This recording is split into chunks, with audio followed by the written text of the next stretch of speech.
Hello, my friends. I hope everyone's doing good today. In this video, I'm just going to chat for a moment about the I-95 Virginia incident that happened a few days ago.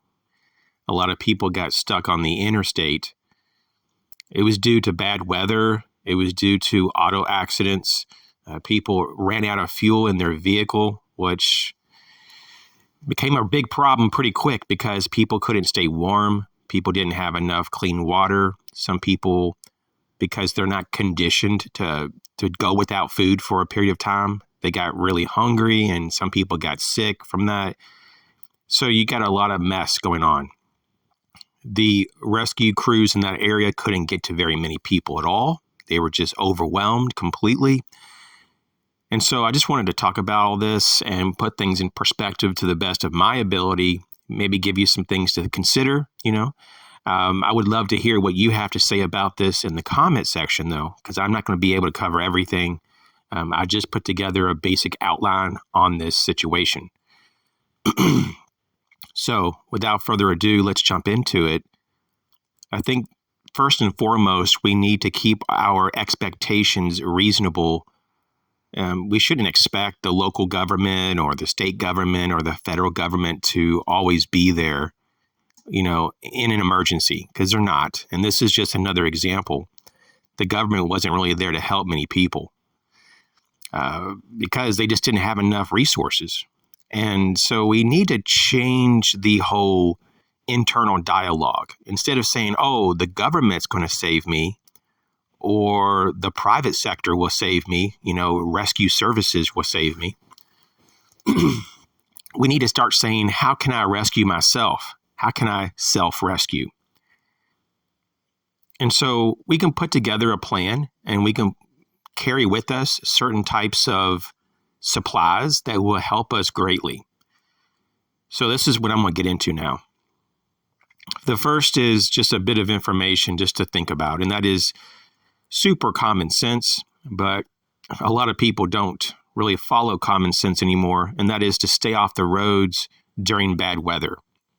And for me in particular, it's very important to stay off of closed circuit roadways, such as interstates, because you get trapped on those roadways, right? Most interstates, it's really hard to get off of them once you get on. And so there's a reason why people call them death traps, because you're kind of just stuck on there and you're at the mercy of the traffic. And that's how that rolls. So what about some things to have, right? In the vehicle, on the vehicle, just basically resources. Now, I could easily just say, hey, you definitely need to make sure you have enough fuel in the vehicle. And that's very important. I try to keep at least a half a tank in my vehicle at all times. But if it's really bad out, and if I'm forced to go on the interstate during bad weather, I want a full tank. Before I get on the interstate, I want to top off. But really, besides that, though, I could simply say, hey, just have a go bag and you probably be good, right? You probably will make it. But that's pretty generic. So I'm a big fan of having a go bag, some type of preparedness bag in the vehicle, but let's specifically outline some things to either keep in the vehicle or in your go bag, just so this is a bit more comprehensive, just so it's kind of spelled out for the people who are new to all this. And before I get into some of those components, I just want to say it makes a lot of sense, though, if you can afford it, to put snow tires and maybe even have tire chains, right? Some snow chains on your vehicle if it's really bad out. I mean, that kind of goes without saying, but you'd be surprised. A lot of people never consider that. But in terms of things to keep in your vehicle and so forth, warm clothes. And I don't think you need me to go too deep with that. I mean, just, stuff that really keeps you warm. And of course, it's not really the clothes that keep you warm. It's about how it reflects your body heat back to yourself, right? So let's just be, specific about it. For me, though, it's wool clothing. Sometimes I like to kind of layer with polar fleece, but really 100% wool has been found to be the best in most situations. Blankets, also a big deal. I carry like 2 Polar Fleece blankets and 2 U.S. Army issued wool blankets, 100% wool blankets. That's what I carry, and that's pretty decent. Sleeping bags, right? Depending on how many people you have in your vehicle, you want to have a sleeping bag for each person, and make sure it's a cold weather rated sleeping bag for your area. And so, I'm not saying that you can't use something, right? Something might be better than nothing. But if you have a summer rated sleeping bag that goes down to 50 degrees, but it's like 0 degrees outside, you're going to have problems. Bivy sacks, this is something that a lot of people just don't think about, or they don't even know about when they're kind of new to preparedness.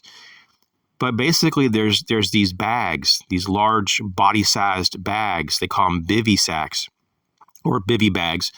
And they have material that helps reflect your body heat back to you.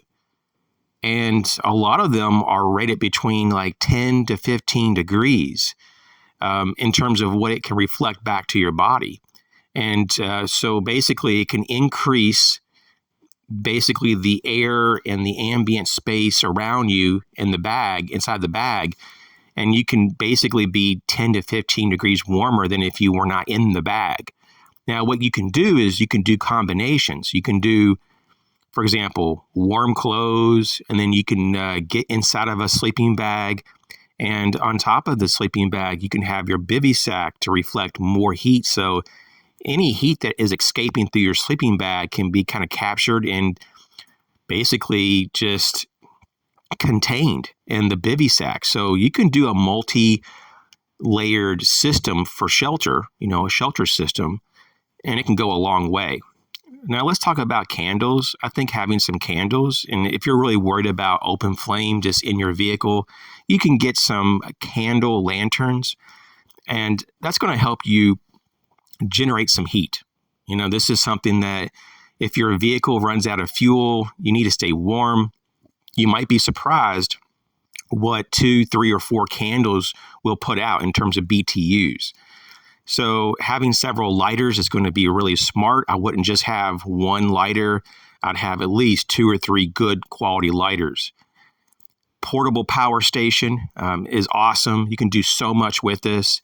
They don't cost much anymore. You can get them in different sizes, and you can typically use a 12-volt electric blanket with these.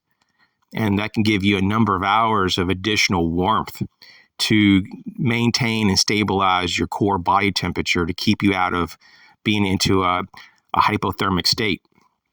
Hand and body warmers, if you're into that, that can be an option. I was never that big of a fan of them, but once again, I've not really had a lot of experience with them either. I've just tried them a few times, but if that's something that you're into, I would definitely stack a pack of those or several packs in your bag. Food and water. This is very important. The food is kind of optional, in my opinion. For a few days, you can easily go without food, but the water is the big deal. And to prevent it from freezing, especially if it's cold out, and you have it stored in the trunk of your vehicle, which may not be getting much ambient heat from the cab, you want to definitely store your food and water so it doesn't freeze in some type of insulated bag or, basically cooler. And if you don't have some kind of insulated bag or cooler, take the food and water and bring it into the warm cab, right?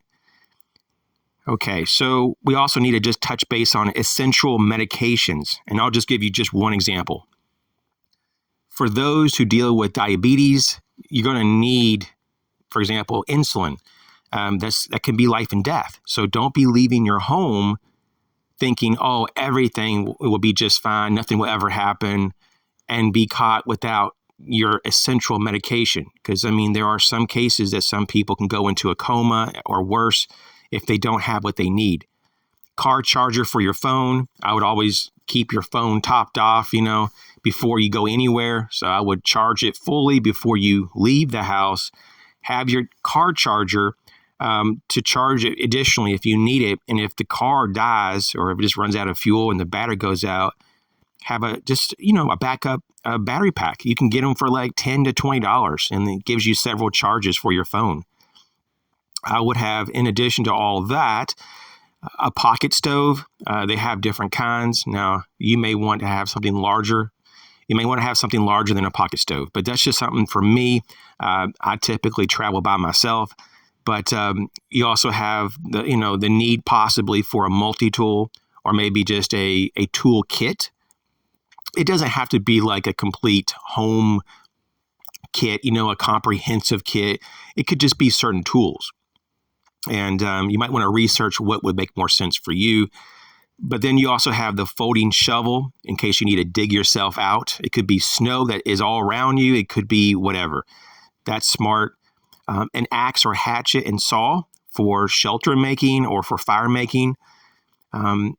Also, a makeshift toilet, right? You don't have to have a big bucket. It's not like you need a 5-gallon bucket, but maybe like a 1, 2, or 3-gallon bucket. And you can put supplies in there and use it as a storage bin until you really need it.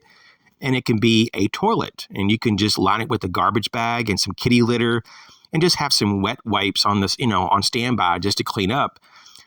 For a lot of people, what they do is they take those pool noodles, those foam pool noodles, they cut a slit into the side of it so it sits on the lip of the bucket. So it's kind of like a seat for your bucket. Headlamps and lanterns. You're going to possibly need to see in the dark. I mean, this could easily happen in the dark when you get stranded. So have some light resources, some spare batteries for that. Have a first aid and trauma kit. Actually understand how to use the items in your first aid and trauma kit, though. I think it's really smart, though, to have a backup means of communication. I know we just talked about having your phone charged up and ready to go and all that. Sometimes, though, weather systems knock out the local cell towers.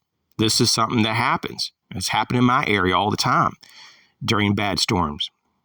So have a means of a backup communication option. And a backup communication option could be something as simple as a CB, like a citizen band radio. It's not going to probably be the best, though. I'll just be honest with you. But you might be able to get a hold of a truck driver that's also stuck. That might be just a few vehicles ahead of you or behind you or in the area. And they might be able to direct you to some kind of resource for help. It's better than nothing. If you're a ham radio operator, that's another option. I think one of the best options, though, to be completely blunt, is a satellite phone. A sat phone is pretty awesome. So from what I hear, even during a heavy snowstorm, you can typically still point it up in the sky and get a signal. So I think they're pretty robust. Maps, GPS systems, compass, it's just good to know where you're at and where your local resources are. So in the worst case scenario, even though you should try to stay where you're at and you should stay in your vehicle because your vehicle is a pretty good shelter for the most part. But if you just have no other options and you're in a dire situation and you're going to possibly die or someone's going to die if you don't go get help, let's just say you might have to leave and go to get help. In that scenario, you'd want to know where to go. So having some type of reference material, some type of something to help you know where to go is very important. An AM, FM, weather band radio with spare batteries, very important because if your vehicle stops working and your battery in your vehicle goes out, you can't even use the radio in the vehicle anymore. So to receive information, it could be vital information, especially from the weather band radio. You're going to want to have some kind of system to do that. So yeah, a weather band radio, at least at a minimum, but it's really nice to have AM and FM on there as well.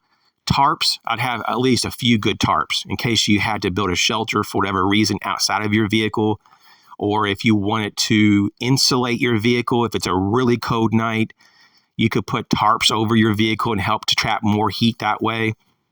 And the same thing goes for if it's a really nice day, even though you're snowed in, you're stuck somewhere, but the sun's out and you have, for example, like a sunroof.